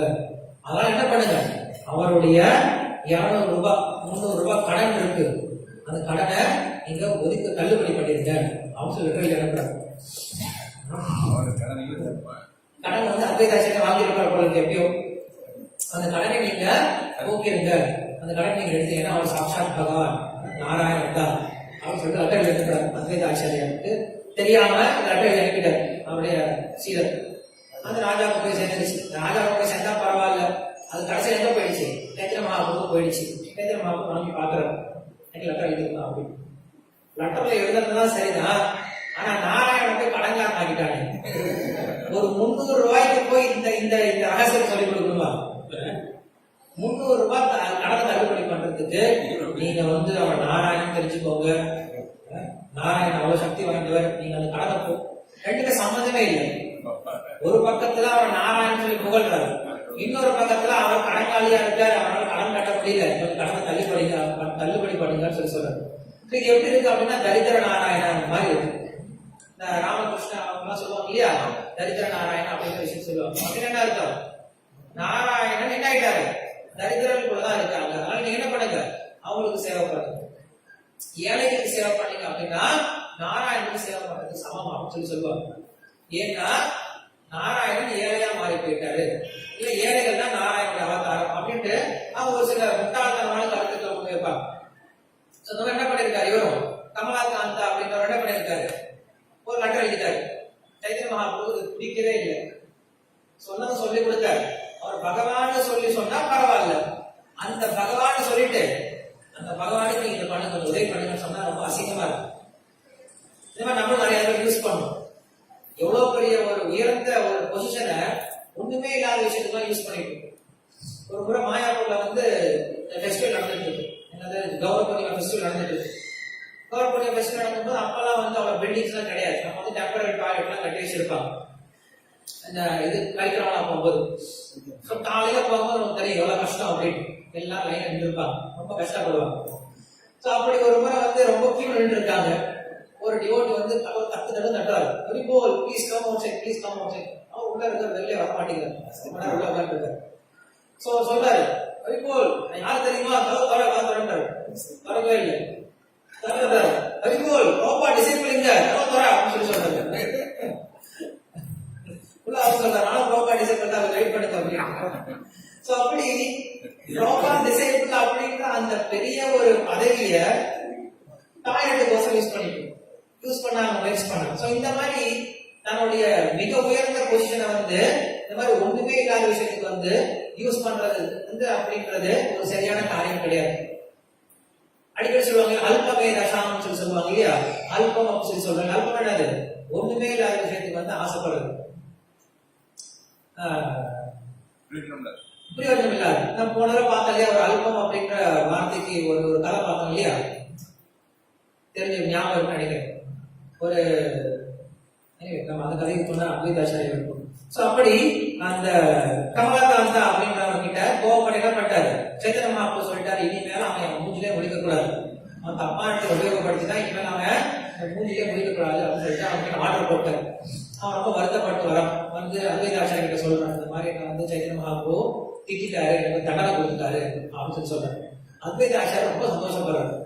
ரொம்ப சந்தோஷப்பட்டு குதிக்கிறாரு, உனக்கு சைத்தன்ய மகாபிரபு கருணை கிடைச்சிருச்சு, அவர் உன்னை திட்டுவா செஞ்சுட்டாரு. நான் யோசிச்சு பார்க்கல, என்ன திட்டுவாரன்னு பார்க்கல, என்ன திட்ட கூட மாட்டேங்கிறாரு. சைத்தன்ய மகாபிரபு எப்படியாவது திட்டுவாரன்னு பார்க்க திட்ட மாட்டேங்கிறார், அவருடைய கருணை எனக்கு கொடுக்க மாட்டேங்கிறாரு. ஏன்னா அவர் என்ன சொல்றாருன்னா, உண்மையில பகவானுடைய கருணையை திட்டறதுனாலதான் வரும்னு சொல்லி சொல்றாரு. இதான் வந்து பக்தி சித்தாந்த சரஸ்வதி காலனுடைய சிஷ்யர்கள் சொல்லுவாங்க. பக்தி சித்தாந்த சரஸ்வதி காலம் கிட்ட அவங்க சிஷ்யர்களுக்கு பிடிச்சது ரெண்டு விஷயம் பிடிக்குமா. ஒண்ணு பிரபுபாதர் தால், இன்னொன்னு பிரபுபாதர் தால் அப்படின்னு சொல்லி சொல்லுவாங்க. பிரபுபாதர் தால் அப்படின்னா அவர் செய்யக்கூடிய தால் சமைப்பாரு, ரொம்ப ஃபர்ஸ்ட் கிளாஸ் சமைப்பாரு. ஆனா அவங்க சிஷ்யர்களுக்கு ரொம்ப பிடிக்குமா. பிரபுபாதர் தால் அப்படின்னா ஹிந்தியில தாலி தேனா சொல்லுவாங்கல்ல, தாலி தேனா திட்டுறது. சோ அவங்க பிரபு திட்டினாங்க, அந்த பக்தி சித்தாந்த சரஸ்வதி திட்டினாங்க அப்படின்னா அவங்களுக்கு அவ்வளவு பிடிக்குமா, அவ்வளவு இஷ்டமா இருக்குமா, அவ்வளவு திட்டுறது அவ்வளவு பிடிக்குமா. ஏன்னா அவங்களுடைய கருணை அப்படிதான் கிடைக்கும். குருவோடைய கருணை எப்படி கிடைக்கும் சிஷ்யனுக்கு, அவங்கள கரெக்ட் பண்றது மூலியமா தான் கிடைக்கும். குருவோடைய கருணை கிடைக்கணும் அப்படின்னா அவரை கரெக்ட் பண்றதான் கிடைக்கும். இல்ல அது கருணை கிடைச்சுன்னு சொல்ல முடியாது. அந்த மாதிரி என்ன பண்றாரு அத்வைதாச்சாரியர், ரொம்ப சந்தோஷப்படுறாரு, உனக்கு சைத்தன்ய மகாபிரபு கருணை கிடைச்சிச்சு, எனக்கு கிடைக்கவே இல்லை அப்படின்னு சொல்லிட்டு. இப்படிதான் நான் என்ன பண்ண ஒரு முறை. அப்புறம் அத்வைதாச்சாரியர் அவருடைய கதை சொல்றாரு. என்ன பண்ணாரு, சைத்தன்ய மகாபிரபு என்னைக்கும் ரொம்ப நெருக்கமா இருக்கு நினைப்பாரு. என்னைக்கும் அவர் தன்னை மரியாதை கொடுக்காம எல்லாத்தையும் எப்படி ட்ரீட் பண்றாரோ அதே மாதிரி நம்மளே ட்ரீட் பண்ணணும்னு நினைப்பாரு. ஆனா சைத்தன்ய மகாபிரபு என்ன பண்ணுவாரு, இவர் நம்மளுடைய குருவனுடைய காட் பிரதர், அதனால இவர் நம்மளுக்கு குரு, நம்ம வந்து இவருக்கு மரியாதை நடத்தணும் அப்படின்னு சொல்லிட்டு ரொம்ப மரியாதை கொடுத்தே இருப்பாரு. அது சைத்தன்ய மகாபிரபு பிடிக்கவே பிடிக்காது, சாரி அத்வைதாச்சாரியருக்கு பிடிக்கவே பிடிக்காது. சோ அத்வைதாச்சாரியர் என்ன பண்ணுவார், ஒரு பிளான் போடுவார். என்ன பண்ணுவார், அவரு திடீர்னு வந்து ஒரு கிளாஸ் கொடுத்துட்டு இருப்பாரு. என்ன கிளாஸ் கொடுப்பாரு, மாயாவாதத்தை பத்தி பேசிட்டு இருப்பாரு. எல்லா பக்தர்களும் உட்கார வச்சு மாயாவாதத்தை பத்தி பேசிட்டு இருப்பாரு. மாயாவாதத்தை பத்தி பேசும்போது இந்த விஷயம் சைத்தன்ய மகாபிரபு போகும். இந்த மாதிரி அத்வைதாச்சாரியர் மாயாவாதத்தை பத்தி பேசிட்டு இருக்காரு, யோக விசிஷ்டத்தை பத்தி பேசிட்டு இருக்காரு அப்படின்னு சொல்லி கேட்ட உடனே அங்க இருந்து ஓடி வருவார். ஓடி வந்து அவரை திட்டி அடிச்சுடுவார். அடிச்சோடனே அப்பதான் ரொம்ப சந்தோஷமா இருக்கும். இப்ப எனக்கு ரொம்ப சந்தோஷமா இருக்கு, இப்ப நீங்க என்ன உங்க சிஷ்யனை ஏத்துக்கிட்டீங்க. ஏன்னா சிஷ்யனா ஏத்துக்கிட்டா முதல் கடமை என்னது, அவரை திருத்துறது. சோ அது அவருக்கு இப்ப நிறைவேறி போயிடுச்சு. அதனால அவர் ரொம்ப சந்தோஷப்பட்டார். சோ அதனால அத்வைதாச்சாரியர் வந்து இதை சொல்றாரு, அந்த ஆள் கிட்ட சொல்றாரு, கமலாகாந்தா கிட்ட சொல்றாரு, அதனால நீங்க பயப்படாத, அவர் வந்து சைத்தன்ய மகாபிரபு நான் திட்டுவார நான் ஏங்கிட்டு இருந்தேன், உனக்கு ரொம்ப ஈஸியா கிடைச்சிருச்சு, ரொம்ப சந்தோஷப்படு அப்படின்னு சொல்றாரு. சொல்லிட்டு அத்வைதாச்சாரியர் சும்மா இருக்காம நேரா சைத்தன்ய மகாபிரபு போறாரு. அங்க போயிட்டு அவர்கிட்ட போய் சொல்றாரு, எனக்கெல்லாம் கொடுக்க மாட்டேங்கிறீங்க, நீங்க வரவங்க போறவங்களும் கருணை கொடுத்துட்டு இருக்கீங்க, என்னப்பா நான் என்னப்பா பண்ணேன், ஏன் அந்த கமலாகாந்தாக்கு எனக்கு கொடுக்காத கருணை அவங்க கொடுத்துட்டு இருக்கீங்க, நான் கெஞ்சி கேட்டா கூட என்ன திட்ட மாட்டேங்கிறீங்க, அவங்க நீங்க சும்மா திட்டி அனுப்பிட்டு இருக்கீங்க அப்படின்னு சொல்லி கேட்கும்போது சைத்தன்ய மகாபிரபு சிரிக்கிறாரு. சிரிச்சுட்டு சரி நம்ம கூட்டிட்டு வா அப்படின்னு சொல்லிட்டு மறுபடியும் கூட்டிட்டு வந்து அதுக்கப்புறம் நம்ம மறுபடியும் சேர்த்துக்கிறாரு. சோ இப்படி பக்தருடைய சங்கத்துல வந்து, அதாவது சைத்தன்ய சரிதாமிரத்துல பார்த்தோம் அப்படின்னா நிறைய விஷயங்கள் வந்து அதிகம் சொல்லப்படும். குறிப்பா நம்ம சொல்ல போனோம் அப்படின்னா சைத்தன்ய சரிதாமிரத்துல யாரை பத்தி தெரிஞ்சுக்கலாம், சைத்தன்ய மகாபிரபு பத்தி தெரிஞ்சுக்கலாம், சைத்தன்ய மகாபிரபுடைய சாக்களை பத்தி ஒரு சில விஷயம் தெரிஞ்சுக்கலாம், அதுக்கப்புறம் திருவிழாக்கள்லாம் எப்படி இருக்கும் அப்படின்னு தெரிஞ்சுக்கலாம், அதுக்கப்புறம் நாம சங்கீர்த்தனா எப்படி இருக்கும் தெரிஞ்சுக்கலாம், அதுக்கப்புறம் விருந்துனா எப்படி இருக்கும் தெரிஞ்சுக்கலாம். சைத்தன்ய சரிதாமிரத்துல படிச்சா தெரியும் விருந்துனா எப்படி இருக்கும் அப்படின்னு. எங்க பார்த்தாலும் விருந்து போட்டே இருப்பாங்க. சைத்தன்ய மகாபிரபு எங்க போனாரு, கீர்த்தனை நடந்துச்சு, 3 நாள் கீர்த்தனை பண்ணாங்க, பெரிய விருந்து சேவை பண்ணாங்க, விருந்துல இவ்வளவு இருந்துச்சு அவ்வளவு இருந்துச்சு அப்படின்னு சொல்லிட்டு விருந்தோட முடிப்பாங்க. அதே மாதிரி இந்த இடத்துல ஜெகநாத்புரில போனாங்க, அங்க இவ்வளவு விருந்து பண்ணாங்க, அங்க இவ்வளவு பிரசாதம் சாப்பிட்டாங்க, இவ்வளவு பக்தர்கள் வந்தாங்க, அங்கேயும் விருந்தோட முடிப்பாங்க. எங்க போனாலும் திருவிழா விருந்து, அவ்வளவுதான். என்ன சொல்றது, feasting and dancing. Feasting and dance ரெண்டு தான், ஒண்ணுமே கிடையாது. உபன்யாசமும் அதுக்கு கிடைக்காது. நீங்க பார்த்தா சைத்தன்ய மகாபிரபு கிட்ட போயிட்டீங்க அப்படின்னா அந்த அது பண்ண மாட்டாங்க, பேசவே மாட்டாங்க, கீர்த்தனை பண்ண ஆரம்பிச்சிடும். நாள் முழுக்க கீர்த்தனம் கீர்த்தனம் கீர்த்தனம். ரொம்ப டயர்ட் ஆயிடுச்சுன்னா பிரசாதம், மறுபடியும் கீர்த்தனம், மறுபடியும் பிரசாதம், அவ்வளவுதான். அவங்கள வந்து உலகத்தையே மறக்கடிச்சிடுவாங்க, வேற எதுவும் யோசிக்கவே மாட்டாங்க. அப்படி இருந்தாங்க. இதெல்லாம் தாண்டி இன்னும் நம்ம சைத்தன்ய சரிதாமிரத்தை என்ன தெரிஞ்சுக்கலாம் அப்படின்னா, பக்தர்களுக்கு உண்டான நடைமுறை, ஒரு பக்தன் எப்படி நடந்துக்கணும் அப்படிங்கிற விஷயத்த சைத்தன்ய சரிதாமிரத்தை பிராக்டிகலா தெரிஞ்சுக்கணும். எப்படி இருக்கணும், எப்படி இருக்கக்கூடாது அப்படின்னு நிறைய உதாரணங்கள். வைஷ்ணவ எட்டிகேட் சொல்றோம் இல்லையா, அந்த வைஷ்ணவ எட்டிகேட்டை நம்ம சைத்தன்ய சரிதாமிரத்தில் தெரிஞ்சுக்கணும், எப்படி நடந்துக்கணும் அப்படின்னு. அப்படி நடத்தக்கூடிய ஒரு விஷயம் தான் இது. இப்படி அத்வைத ஆச்சாரியருடைய ஒரு விஷயம் நம்ம பார்ப்போம். அதுக்கப்புறம் அத்வைத ஆச்சாரியர் வந்து ஒரு முறை சைத்தன்ய மகாபிரபு வந்து தன்னுடைய மகாபிரகாச லீலையை வந்து காட்டிட்டு இருக்கார். அவர் வந்து நிவாய் பண்டிதா இருக்கும்போது மகாபிரகாச லீலை அப்படின்ட்டு நவதீபத்தில் நடக்கும். மகாபிரகாச லீலைன்னா என்னது? மகாபிரகாச லீலை அப்படின்னா அங்க இருக்கக்கூடிய ஒவ்வொரு பக்தரையும் கூப்பிட்டு அவர்களுக்கு ஆசீர்வாதம் கொடுத்து அவங்க எந்த ரூபத்தை பார்க்கணும் விருப்பப்படுறாங்களோ அந்த ரூபத்துல அவங்க காட்சி கொடுப்பாரு மகாபிரகாச லீலை. அந்த பிரகாசத்துல அந்த ரூபத்துல பக்தர்களுக்கு காட்சி கொடுத்துட்டு இருப்பாரு. அப்படி நிறைய பக்தர்களை வர வச்சு அவங்க எல்லாத்துக்கும் தன்னுடைய மகாபிரகாச லீலையில அவர் காட்சி கொடுத்துட்டு இருப்பாரு. இப்படி காட்சி கொடுத்துட்டு இருக்கும்போது அங்க இருக்கக்கூடிய பக்தர்கள் கேட்பாங்க, நம்ம அம்மாவை கூட்டிட்டு வரலாம், சச்சி மாதாவையும் கூட்டிட்டு வந்து அவங்களுக்கும் இதுல இந்த தர்சனத்தை கொடுக்கலாம் அப்படின்னு சொல்லி கேட்கும் போது சைத்தன்ய மகாபிரபு சொல்றது கிடையாது. அவங்களுக்கு நம்ம அந்த அந்த லீலை கொடுக்க முடியாது, அந்த தர்சனத்தை கொடுக்க முடியாது அப்படின்னு சொல்லி சொல்லுவாங்க. ஏன் சொல்லி கேட்கும் பொழுது, இந்த மாதிரி அத்வைத ஆச்சாரியருக்கு அவங்க என்ன பண்ணிட்டாங்க, அபராதம் பண்ணிட்டாங்க. அந்த அபராதம் பண்ணதுனால அவங்களுக்கு இந்த தர்சனம் கிடையாது அப்படின்னு சொல்லி சொல்லுவாங்க. என்ன அபராதம் பண்ணிட்டாங்க? சச்சி மாதா மனசுல நினைச்சாங்க, நம்ம பெரிய பையன் இறந்தான், யாரு? விஸ்வரூபம். இந்த விஸ்வரூபம் என்ன பண்ணா, சொல்றதை கேட்காம அத்வைதாச்சாரிய கூடயே சேர்ந்து அவருடைய சேர்ந்து சேர்ந்து சேர்ந்து சேர்ந்து இவன் சன்னியாசம் வாங்கிட்டு போயிட்டான். அவர் கல்யாணம் பண்ணிட்டுதான் இருக்காரு, ஆனா இவன் ஆயிட்டான், சன்னியாசம் வாங்கிட்டு போயிட்டான். இப்ப நம்ம ரெண்டாவது பையன் சைத்தன்யா இருந்தாலும் நிமாய், அவனே என்ன பண்ணக்கூடாது, இந்த அத்வைத ஆச்சாரிய கூட சேர்த்து விடக்கூடாது. சேர்த்து விட்டாலும் என்ன பண்ணுவாங்க, இவனே கெடுத்து விட்டுருவாரு. அதனால இது கூட சேராம பாத்துக்கணும் அப்படின்னு சொல்லிட்டு அந்த மனசுல நினைச்சாங்க. ஒரு சின்ன அபராதம் மனசுல நினைச்சாங்க. அந்த மனசால நினைச்சது அவ்வளவு பெரிய அபராதம் போயிடுச்சு. சைத்தன்ய மகாபிரபு ஒரு காட்சி கொடுக்க வாழ்த்து சொல்லிட்டாங்க. அதுக்கப்புறம் சச்சி மாதா தெரிஞ்சுக்கிட்ட பின்னாடி நேரடியாக அத்வைத ஆச்சாரிய கிட்ட போய் அவங்க காலில் விழுந்து மன்னிப்பு கேட்டு அழுது அவங்க செஞ்ச அபராதத்தை சொன்ன பின்னாடி அதுக்கப்புறம் அத்வைத ஆச்சாரியர் ரொம்ப சந்தோஷப்பட்டு அவரும் வந்து சரி சொன்ன பின்னாடி அதுக்கப்புறம் தான் சைத்தன்ய மகாபிரபு என்ன பண்றாரு, அவங்க அம்மாவையே உள்ள விடுறாரு. சைத்தன்ய மகாபிரபு ரொம்ப கருணை வாய்ந்தவர் தான் நம்ம சொல்றோம், கேட்கிறோம் இல்லையா. சைத்தன்ய மகாபிரபு ரொம்ப கருணை வாய்ந்தவர் தான், ஆனாலும் அவர் ஸ்ட்ரிக்டாக இருப்பார். எந்த விஷயத்துல ஸ்ட்ரிக்டா இருப்பார் அப்படின்னா, பக்தர்களுடைய அபராதத்துல, பக்த அபராதத்துல ரொம்ப ஸ்ட்ரிக்டா இருக்கக்கூடியவர். அதே போல அவங்க ஆசிரம தர்மத்துக்கு ரொம்ப ஸ்ட்ரிக்டா இருக்கக்கூடியவர். பார்த்திருக்கோம், சோட்டா ஹரிதாசுடைய கதை பார்த்திருக்கோம். சோ இப்படி அவங்க ஆசிரம தர்மத்தை அவங்க சரியா செய்யல அப்படின்னாலும் அவருக்கு பொறுத்துக்க முடியாது. சன்னியாசி அப்படி சன்னியாசிமா இருக்கும், பிரம்மச்சாரி அப்படி பிரம்மச்சாரிமா இருக்கும். எப்ப நீ வந்து பெண்களோட அதிக உறவு வச்சுக்க ஆரம்பிச்சு அவங்க என்ன பண்ணாரு, அவங்களையும் ஒதுக்கிட்டாரு. சோட்டா ஹரிதாசன் கதை தெரியும் இல்லையா, எப்படி அவர் வந்து இறந்து போன பின்னாடி என்ன பண்ணாரு, சைத்தன்ய மகாபிரபு அவரை ஏத்துக்கிறாரு. ஏன்? அவர் செஞ்ச ஒரே ஒரு தப்பு என்னது, சின்ன தப்பு. அவர் சன்னியாசியா இருந்தார், சன்னியாசியா பிரம்மச்சாரியா இருந்தார். ஒரு வயசான பெண் கிட்ட போய் பேசி வந்திருக்காரு, தனியான இடத்துல பேசி வந்திருக்காரு. அந்த விஷயத்தை அவ்வளவு பொறுத்துக்க முடியும். நீ இந்த தப்பை எப்படி நீ வந்து சரிப்படுத்திக்க முடியாது, நீ வந்து மறுபடியும் இன்னொரு ஜென்மம் எடுத்து எத்தனை ஜென்மத்துக்கு அப்புறம் வந்தாதான் ஏற்றுக்கான்னு சொல்லி சொல்லுவார். அப்படி சைத்தன்ய மகாபிரபு பார்க்கறதுக்கு ஒரு பக்கம் பார்க்கறது எப்படி இருப்பாரு, கருணை வாய்ந்த அவதாரமா தான் இருக்காரு. ஆனா இன்னொரு பக்கத்துல அதே சமயத்துல ரொம்ப ரொம்ப பசுமையானவராக இருக்காரு. சோ சைத்தன்ய மகாபிரபு எப்படி புரிஞ்சுக்கிறது, நம்ம இந்த மாதிரி பக்தர்களோட லீலைகள் தான் புரிஞ்சுக்க முடியும். அவருக்கு என்ன எதிர்பார்க்கிறார் அப்படின்னா, பக்தர்கள் அவருடைய இதயத்துல ரொம்ப எளிமையா இருக்கும் எதிர்பார்ப்பாரு. எப்ப ரொம்ப காம்ப்ளிகேட்டா இருப்பாங்களோ அவங்களுக்கு சைத்தன்ய மகாபிரபு வந்து இஷ்டம் கிடையாது. சோ அப்படி நீங்க வந்து தன்னுடைய அம்மாவாக இருந்தாலுமே கூட எப்ப ஒருத்தர் வந்து பக்தனுக்கு வந்து அபராதம் பண்றாங்களோ அப்ப என்ன கிடையாது, அவங்களுக்கு அந்த கருணை கிடையாது அப்படின்னு சொல்லி காட்டுறது. இது வந்து ஒரு லீலை. அதுக்கப்புறம் சைத்தன்ய மகாபிரபு வந்து சன்னியாசம் வாங்கிப்பார். சன்னியாசம் வாங்கி என்ன பண்ணுவார், சன்னியாசம் முதல் வேலையா நான் விருந்தாவனத்துக்கு போகணும் அப்படிப்பாரு. சன்னியாசம் வாங்குறதே நிறைய பேருக்கு பிடிக்கல. என்ன பண்ணுவாரு, நான் விருந்தாவனம் போகணும்னு சொல்லி ஆரம்பிச்சிருவாரு. விருந்தாவனம் போகணும்னு சொல்லிட்டு ஓடுவார் அவர்.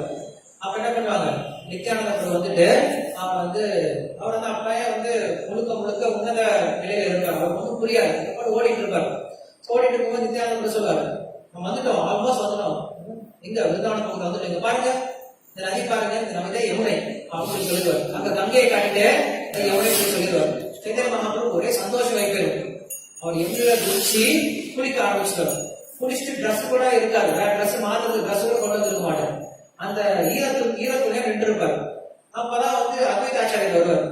வந்தோடனே அவர் வந்து வேற ட்ரெஸ் எல்லாம் கொண்டுட்டு வருவார். ஏன்னா அவருக்கு ஆல்ரெடி தெரியும் வரா சைத்தன்ய மகாபிரபு வராரு அப்படின்னு. வேற ட்ரெஸ் கொண்டு வருவார். கொண்டு வரும்போது சைத்தன்ய மகாபிரபு பார்ப்பாரு, நீங்க வந்துட்டியா, நான் விருந்தாவனம் அப்படின்னு சொல்லிட்டு நீ உனக்கு தெரிஞ்சு போச்சா, நீ வந்துட்டியா அப்படின்னு கேட்பாரு.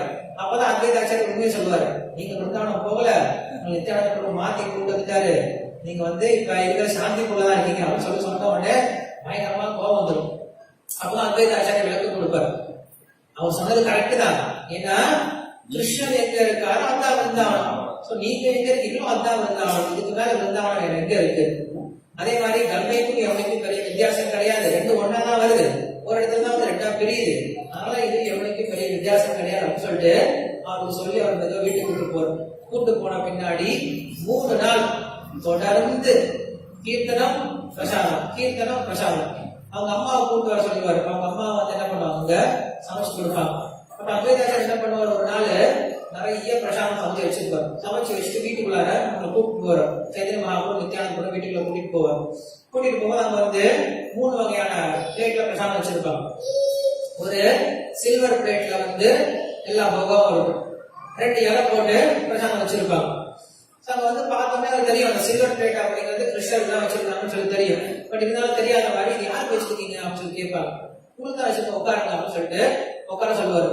சைத்தன்ய மகாபிரபு சொல்லுவாரு, இல்ல நான் எல்லாம் சாப்பிடக்கூடாது, நான் வந்து சன்னியாசி, சன்னியாசி எடுத்துக்கிட்டேன், ஆனா என்ன பண்ணாங்க அவங்க சிம்பிளா தான் சாப்பிடுங்க, இந்த மாதிரி சாப்பிடக்கூடாது அப்படின்னு சொல்லுவாரு. உடனே அத்வைதாச்சாரியர் சொல்லுவாரு, இதெல்லாம் நீங்க வந்து கதை விடாதீங்க, நீங்க யாருன்னு தெரியும், நீங்க எதுக்கு சன்னியாசி எடுத்துக்கிட்டீங்கன்னு தெரியும், அதனால அதிகம் பேசாம உட்காந்து சாப்பிடுங்க அப்படின்னு சொல்லுவாரு. இல்ல நான் எப்படி சாப்பிடுறேன், சாப்பிட்டா அப்புறம் என்ன ஆயிடுவேன், குழந்தைகளை நான் அடக்க முடியாது, அப்புறம் நான் வந்து போகியை போயிருவேன் அப்படின்னு சொல்லிட்டு நிறைய ரொம்பலாம் பேசுவார். நீங்க இந்த மாதிரி பேசுறதெல்லாம் விட்டுட்டு அப்புறம் உட்காந்து சாப்பிட்ற வழியை பாருங்க அப்படின்னு சொல்லிட்டு மறுபடியும் அவரை பிடிச்சி 2 பேரையும் பிடிச்சி வலுக்கட்டாம உட்கார வைப்பார். உட்கார வச்சுன்னா அப்ப நித்யானந்த மறுபடியும் ஆர வைப்பார். எதுக்கு நீங்க வீட்டுக்கு என்ன விருந்து கூப்பிடுற, இதுக்கு விருந்து கூப்பிடாமே இருக்கலாம், ஏன்பா என்ன ஆச்சு, ஏதாவது பத்திர மாதிரி வச்சிருக்கியா, ஒரு கை கூட பத்தாது போல இருக்கு எனக்கு. அவர் அத்வைதாச்சாரிய கிட்ட வந்து சைத்தன்ய மகாபிரபு சொல்றது இவ்வளவு பண்ணி வச்சிருக்கேன்னு அவர் கேட்கிறாரு. இவர் நித்யானந்த மாத்தி கேட்கிறாரு, ஒண்ணுமே இல்லை, வீட்டுல ஃபீஸுக்கு கொடுத்தா ஒண்ணுமே இல்லை, இவ்வளவு கம்மியா வச்சிருக்கேன், எனக்கு போதுமா இதெல்லாம் அப்படின்னு சொல்லி கேட்கிறாரு. அப்ப அவர் சொல்றாரு, அத்வைதாச்சாரியர் சொல்றாரு, நீங்க சன்னியாசி, அதனால நீங்க இருக்கிறத வச்சு என்ன பண்ணுங்க, இதை செஞ்சு திருப்தி அடைங்க அப்படின்னு சொல்றாரு. இது நீ கூப்பிடாமே இருந்திருக்கலாம்ப்பா, சன்னியாசி திருப்தினா வெளியே திருப்தியா இருந்துட்டு போறேன், வீட்டுக்கு அப்புறம் கூப்பிட்டு உட்கார வச்சு விருந்துக்கு உட்கார வச்சுட்டு கம்மியா போட்டு திருப்தி அடைங்கன்னு ஏன் சொல்லணும் அப்படின்னு அவர் சொல்றாரு. அப்ப அத்வைதாச்சாரியர் அவர் கொஞ்சம் கிண்டல் அடிக்கிறதுக்கான அவருக்கும் அந்த எண்ணம் வந்துருச்சு. அவர் சொல்றாரு, நீங்களும் என்ன மாதிரி சன்னியாசி, நீ வந்து சன்னியாசம் எடுக்கிறது சன்னியாசி மாதிரி இருக்கிறது கிடையாது, கிரகஸ்தா மாதிரி இருக்கிறது கிடையாது, பரமஹம்சர் மாதிரி இருக்கிறது கிடையாது, ஒண்ணுமே கிடையாது. நீங்க கூட உங்க மனம் போன போக்குல இருந்துட்டு இருக்கீங்க. உங்களை யார் ஃபர்ஸ்ட் கூப்பிட்டாங்க, வந்தா எவ்வளவு சாப்பிடுறது, வந்தா ஒருத்தர் வீட்டுக்கு வந்தா எவ்வளவு சாப்பிடும் அவ்வளவு சாப்பிடும், இவ்வளவு சாப்பிடுறது அப்படின்னு சொல்லிட்டு அவர் பயங்கரமா கிண்டல் அடிக்க. இப்படி அவங்க என்ன பண்றாங்க, கொஞ்சம் ஜோக்கிங் மூட்ல பேசிட்டு சாப்பிட ஆரம்பிக்கிறாங்க. சாப்பிட்டே இருக்கும்போது நித்யானந்த சொல்றாரு, என்ன பிரசாதம் பண்ணி வச்சிருக்காரு, ஒண்ணும் பண்ண மாட்டேங்குது, ஒரு டேஸ்ட் பண்ணலாம்னு சொல்லிட்டு சாப்பாடு தூக்கில போறாரு. தூக்கி போடும் போது அந்த அதுல இருந்து ஒரு சில பருக்கை வந்து அத்வைதாச்சாரியர்களை ஒட்டுது. ஒட்டவுடனே அவர் குதிக்க ஆரம்பிச்சாரு. குதிச்சுட்டு சந்தோஷத்துல அந்த கிருஷ்ண பிரேமையில குதிக்க ஆரம்பிக்கிறார். அப்பதான் வந்து அந்த பிரசாதத்துடைய மகிமையை வந்து பேச ஆரம்பிக்கிறார். அந்த பிரசாதம் வந்து நித்யானந்த பிரபுடைய பிரசாத மகிமை பற்றி சொல்றாரு. அவருடைய பிரசாதமானது எவ்வளவு சக்தி உடையது, கிருஷ்ண பிரேமை உடையது அப்படின்னு சொல்லி சொல்றாரு. அப்ப என்ன பண்ணாரு, சைத்தன்ய மகாபிரபு